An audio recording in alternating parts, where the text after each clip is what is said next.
I think it is very important for all the social activists know about why actually this particular act came into force.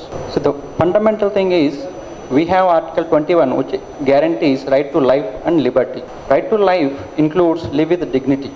The dignity comes only if you know some basic things, and the basic things will be known only through proper education. So this proper education is essential to enjoy all our fundamental rights. Without having a quality primary education, there is no question of a citizen enforcing his fundamental rights. From that crux, the judiciary actually stepped up its activism and gave judgments in Mohini Jain in 1992. That is the start of the entire discussion of primary education. And when we were enacting the constitution itself, there are some provisions in the directive principles where they directed the state to provide free and compulsory primary education. And using that directive principles and Article 21, Mohini Jain judgment lo Supreme Court vallu clear ga cheptaru. It is fundamental right covered under Article 21. That is the importance of primary education, free and compulsory primary education. And next, మన ఉన్నికృష్ణన్ జడ్జిమెంట్లో కూడా దాన్ని మళ్ళీ రీఅసెట్ చేస్తారనమాట.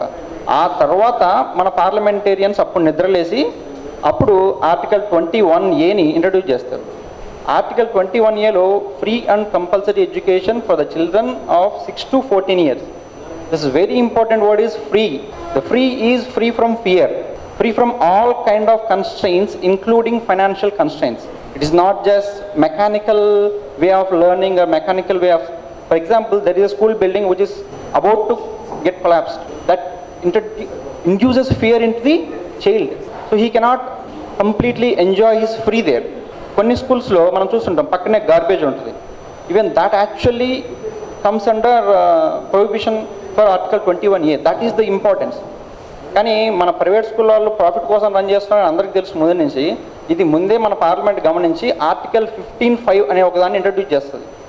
ఈ article 15(5) ద్వారా ఏం చేస్తుందంటే article 15(5) gives power to state to introduce some quota in private institutions as well. అది ఇప్పుడు 21A తర్వాత వస్తుంది అనమాట. ఈ రెండు మనకి ఇవాళ RTE రావడానికి బ్యాక్గ్రౌండ్ అనమాట. ఈ 15(5) అనేది ఇవాళ అన్ని ఎడ్యుకేషన్ ఇన్స్టిట్యూషన్స్లో మ్యాండేటరీగా చేయాలన్న పవర్తో ఇచ్చింది. కానీ ఆ తర్వాత మనకి RTE యాక్ట్ శ్వేత గారు చెప్పినట్టు RTE యాక్ట్ 2009 వచ్చింది. That is being implemented from 1/4/2010.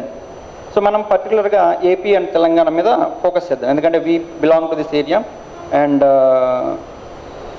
దేశం మొత్తం మీద 12 రాష్ట్రాలు వేరియస్ స్టేజెస్ ఆఫ్ ఇంప్లిమెంటేషన్లో ఉన్నాయి as per union HRD ministry website ప్రకారం.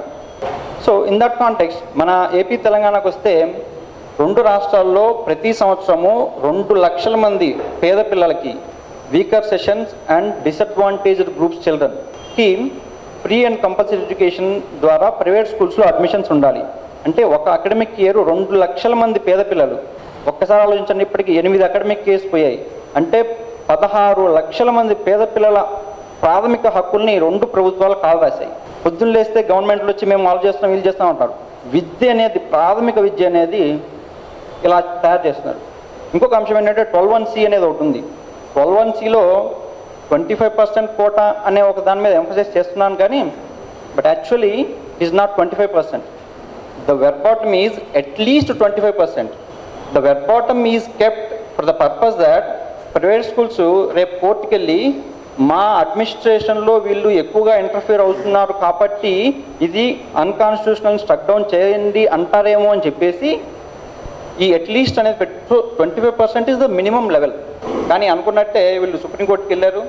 2012లో supreme court Rajasthan unaided education societies versus union of India కేసులో క్లియర్గా RTE యాక్ట్ మొత్తాన్ని అప్హెల్డ్ చేసింది.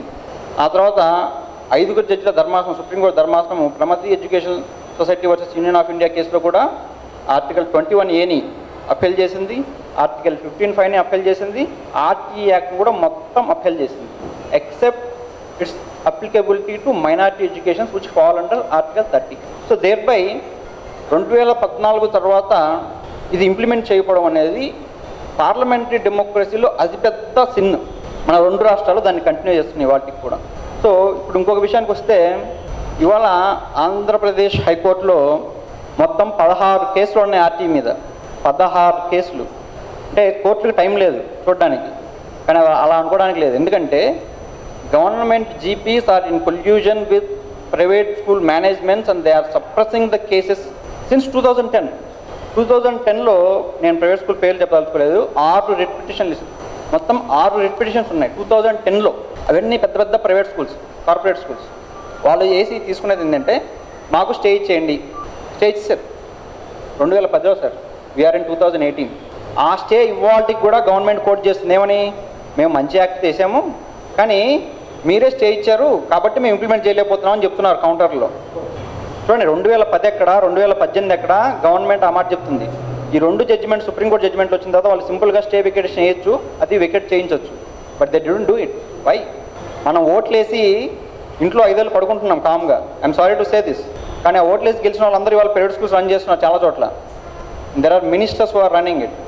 6 పిల్స్ వేశారు, డిఫరెంట్ యాక్టివిటీస్. సార్ కూడా ఒకటి వేశారు, నేను రీసెంట్గా వేసాను 2017లో.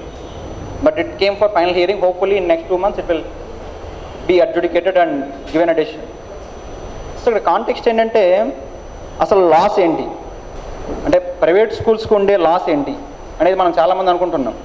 ఇండియాలో ఎడ్యుకేషన్ అనేది non profitable on paper, but on outside the paper it is all for profit. First aspect వాళ్ళు ఎప్పుడు కోర్టులో చెప్పలేరు మాకు నష్టం వస్తుందని. సెకండ్ ఆస్పెక్ట్ వచ్చేసరికి శ్వేత గారు చెప్పినట్టు కాన్స్టిట్యూషన్లో ఉన్న బెస్ట్ ప్రిన్సిపల్స్ అన్నిటికీ ఆర్టీఈ యాక్ట్ బేస్. ఇవాళ ఇంక్లూజివ్ సొసైటీ ఉండాలి. ఇంక్లూజివ్ సొసైటీ ఎలా వస్తుంది? ప్రైమరీ ఎడ్యుకేషన్లోని we are segregating rich and poor by the name of schooling. Neighbourhood స్కూల్లో నేను వెళ్ళి చదువుకుంటే అక్కడ చదివే రిచ్కి పూర్కి ఒక ఇంట్రాక్షన్ ఏర్పడుతుంది. మీ అందరికీ తెలుసు, మనందరం స్కూల్లో వదిలేసి వచ్చిన తర్వాతనే కులమని, మతమని, రీజన్ అనేది మనకి ఎక్కువగా నాటుకున్నాయి. కానీ స్కూల్లో ఉన్నప్పుడు మనకి 20 ఏం లేవని మనందరికీ తెలుసు. మన స్కూల్ ఫ్రెండ్స్ చూస్తే అన్ని ప్రొఫైల్స్ ఉంటారు. రేజ్ మనం స్కూల్ దాటి వచ్చిన తర్వాత, మ్యారేజ్ ఇన్స్టిట్యూషన్కి వచ్చిన తర్వాత ఇవన్నీ స్టార్ట్ అవుతుంటాయి. కానీ స్కూల్లో అందరూ మంచి ఫ్రెండ్స్కే ఉంటాం. We all know it. Brotherhood అనేది ప్రమోట్ చేస్తుంది అక్కడి నుంచి. Society should be a harmonious integrity, but not a segregated integrity. Human బాడీలో తల ఒకటి సపరేట్గా, కాళ్ళు ఒకటి సపరేట్గా, చేతులు ఒకటి సపరేట్గా ఉండలేవు. It has to be A integrated whole. ఆ హోల్ ఏర్పడేది, ఆ ఇంటిగ్రేటెడ్ హోల్ అనేది ఎడ్యుకేషన్ నుంచే వస్తుంది. అలాగా ఇంక్లూజివ్ సొసైటీని డెవలప్ చేయడం అనేది, బ్రదర్హుడ్ని డెవలప్ చేయడం అనేది, promotion of and question the system. మనం 5 ఏళ్ళు ఒకసారి వేసి పడుకుంటే ఇలాగే చేస్తూనే ఉంటారు. ఎందుకు? ఎంతమంది మినిస్టర్లు పంపిస్తున్నారు, ఎంతమంది ఐఏఎస్ ఆఫీసర్లు వాళ్ళ పిల్లల్ని గవర్నమెంట్ స్కూల్లో పంపిస్తున్నారు. Why should I send my children just because I'm financially poor and constitution guarantees me my fundamental right under article 21A and which is part of article 21. నేను ఎందుకు పంపించాలి? నాకుంది రైట్ ఎందుకు ఇంప్లిమెంట్ చేయట్లేదు? మనం అడగట్లేదు. పేదవాళ్ళు రాలేరు కోర్టుకి. ఇవాళకి 16 కేసులు దీని మీద ఉంటే ఒక్క పేదవాళ్ళు వచ్చి నాకు ఈ చట్టం ఇంప్లిమెంట్ చేయట్లేదు అడగలేదు కోర్టులో. ఎందుకు అడగలేదు? They cannot come. ఒక్క కేసు హైకోర్టులో వేయాలంటే మినిమం 25,000 ఛార్జ్ చేస్తారు. అటు 20 to 25,000. ఎంతమంది పేదవాళ్ళు రాగలరు కోర్టుకి? మరి 16 లక్షల మంది ఫండమెంటల్ రైట్ పోతుంటే ప్రభుత్వాలు ఏం చేస్తున్నాయి? ఒక్క సినీ నాయకుడు ఎవరో, ఒక పొలిటీషియన్ ఎవరో నా freedom of speech and expression పోయిందంటే మీడియా మొత్తం గగ్గోలు పెడుతుంటుంది. ఏది? ఫ్రీడమ్ ఆఫ్ స్పీచ్ పోయిందని. The sad state is sir, 16 lakhs of poor children are deprived of their fundamental right to life. As a society, what we are doing, how we are reacting to it. ఎలక్షన్లు వస్తున్నాయి, దగ్గరికి అడగండి, అందరిని అడగండి, తప్పేం లేదు. So there is no question of profit and there is no question of loss while running a private institution, at least in the court of law. ఇక్కడ ఇంకొక ఇంపార్టెంట్ ఏంటంటే మనము రూల్ 14 అని ఒకటి ఉంది. ఈవెన్ పేద పిల్లలకు కానాలో పుట్టించేది. ఎందుకంటే కొందరు ఏమనుకుంటుంటే ధనికులు మాకేముందిలే, మాకే ఇబ్బంది లేదు కదా, పోయేది పేదలు కదా అనుకుంటారు. రూల్ 14 కింద ఇవాళ మనందరం గుడ్ల మీద చేసుకుని చెప్పుకుందాం. ఎంతమంది పేరెంట్స్కి వాళ్ళ కిడ్స్ని పంపించే స్కూల్ గురించి పూర్తి వివరాలు తెలుసు? ఫ్యాకల్టీ ఏంటి, వాళ్ళ ఎక్స్పీరియన్స్లు ఏంటి, ఆ తర్వాత వాళ్ళ క్వాలిఫికేషన్స్ ఏంటి అని, ఏ క్లాస్కి ఏ ఫ్యాకల్టీ చెప్తున్నారని, ఏ స్కూల్కి గవర్నమెంట్ ఎంత ఫీజు పర్మిట్ చేసింది అని మనకి ఎవరికైనా తెలుసా? ఒక బ్రాండ్ ఇమేజ్ని బట్టి మనం అందరం ఐఎమ్ సారీ టు సే గొర్రెల్లాగా మన పిల్లల్ని చేర్పిస్తున్నాం. బ్రాండ్ని చూసే, ఇంక వేరేది ఏం లేదు. మన పిల్లల ఎడ్యుకేషన్ గురించి పట్టించుకోవట్లేదు. పక్కన వాడు డబ్బున్నాడు, వాడు పలానా స్కూల్లో చదివిస్తున్నాడు కాబట్టి నేను నా కొడుకు నా స్కూల్లో చదివించాలి. కానీ ఈ రూల్ 14 కింద ప్రతి private school data must be published online. అంత ఇంపార్టెంట్. ఇవాళ ఏపీ తెలంగాణలో 60 లక్షల మంది చిన్నపిల్లలు ప్రైవేట్ స్కూల్స్లో చదువుతున్నారు, వాళ్ళందరికీ వాళ్ళ పేరెంట్స్కి వాళ్ళ గ్రాండ్ పేరెంట్స్కి ఇది important. This forms part of article 19(1)(a) freedom of speech and expression. You can only take informed decision only when you know what is the information pertaining to your school. That is guaranteed in the act itself. అంటే నేను ఎందుకు చెప్తున్నానంటే పాపం కొంచెం rich people ఉంటారు కదా, వాళ్ళు అనుకుంటా ఉంటారు ఇదంతా మా ఫీజులు పెరుగుతాయి ఆర్టీఈ తీసుకొస్తే అని. Actually it is not. Every school, ప్రతి స్కూల్కి గవర్నమెంట్ అప్రూవ్ చేసిన ఫీజు చాలా తక్కువ ఉంటుంది. అవి మన ఎవరికి తెలియదు. ఇప్పుడు ఇవన్నీ పేపర్ల కింద మ్యాట్ల కింద ఉంటాయన్నమాట. కానీ ఈ రూల్ 14 ఇంప్లిమెంట్ చేస్తే అది మొత్తం బయటకు వస్తుంది. యాక్చువల్గా ప్రైవేట్ స్కూల్లో భయం అది. వాళ్ళు తీసుకునే లక్షలకి ఎక్కడ పర్మిషన్ లేదు. మ్యాక్సిమం 30 to 40% కంటే ఎక్కువ ఏ స్కూల్కి పర్మిషన్ ఇచ్చేదానికి లేదు. ఇది బయటకు వస్తుందని వాళ్ళ భయం. Not about 25%. 60 లక్షల మంది పిల్లలకి వాళ్ళ ఫ్యామిలీస్కి సంబంధించిన ఫండమెంటల్ రైట్ అది. Not just about the 16 lakhs. ఎందుకంటే డెమోక్రసీలో 16 lakhs పేద పిల్లలు అంటే ఆ పేద పిల్లలే కదా మాకేంటి అనే ఒక భావన ఏర్పడుతుంది. So we have to tell the rich your stakes are also present in this particular case అని. The act is essentially for every one and the entire society. So rich poor కాదు, అందరికీ సంబంధించిందే. మనందరికీ తెలుసా? ఎంతమంది తెలుసు ఇవాళ మన పేరెంట్ మన కిడ్స్ మన గ్రాండ్ కిడ్స్ చదువుతుంటారు కదా ప్రైవేట్ స్కూల్స్లో.